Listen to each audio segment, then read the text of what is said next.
The death toll from the earthquake in Morocco has risen to more than 2,900 people. While the search for survivors goes on, the focus has shifted to helping those whose homes and villages have been destroyed.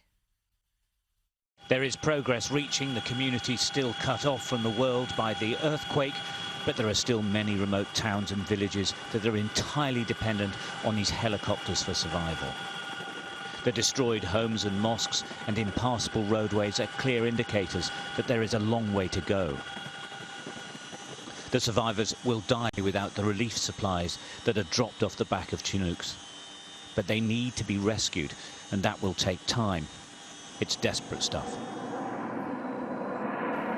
The damage is, of course, clear for everyone to see. The problem for the relief effort is that it covers a huge area. Even in towns that have been reached, they still have to fend for themselves and build cover. And they're doing it in the midst of buildings that are clearly unsafe and could collapse at any time.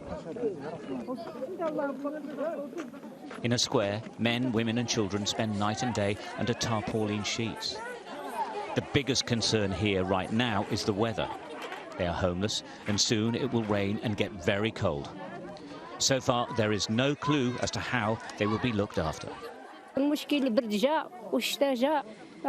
problem is the cold, and the rain is coming. Only God knows what will happen in the future and how long we'll sleep in the street, or if we can find someone to build us a room to stay out of the cold. The winter is coming. It will rain, and there will be lots of water on the ground. That's the problem. Hasna Sarit washes her family's clothes in the street.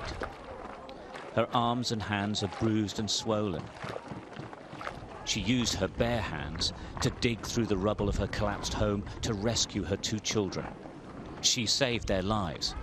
But now what? I am anxious about the future because I have very small children. The house is gone. Now we find ourselves in the street. We don't have anywhere to go, and now the cold and the winter is coming. We don't have any clothes, nowhere to live. We're homeless, as you can see. This emergency is still in its early days, of course, but more problems are just around the corner. On a street like this one, you can see that most of the buildings are standing, but they are so badly damaged, it's clear they're going to have to be torn down and rebuilt.